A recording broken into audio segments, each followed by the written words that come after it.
కూతురుతోనూ కోడలతోనూ సమత్వంగా ఉండడం ఇది సామాన్యంగా సాధ్యమేది కాదు. ఉత్తినే అనిపిస్తుంది పైకి అలాగా, నాతో పాటు కొంతసేపు అనిపిస్తుంది.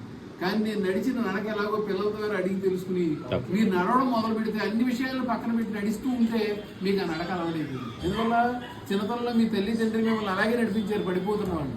అలాగే భగవంతుని నమ్మి నాకు ఒక తండ్రి ఉన్నారు, నాకు ఒక భగవంతుడు ఉన్నాడు, గురువు ద్వారా ఆయన నాకు ప్రకటన అవుతున్నారు. ఆయన మార్గంలో మనం ఒక తండ్రిలాగా పట్టుకుని మనం నడిస్తే మనం కూడా ఆ మార్గంలో మనం నడవగలుగుతాం, మనం చూడగలుగుతాం, సమస్తాన్ని ఒకేలా చూడగలుగుతాం అనే భావం మీలో బలపడిపోతుంది. అది బలపడినప్పుడు మీరు చేసే ఈ స్తోత్రపారాయణాలన్నీ కూడా మీకు నిజమై మీకు కనిపిస్తాయి.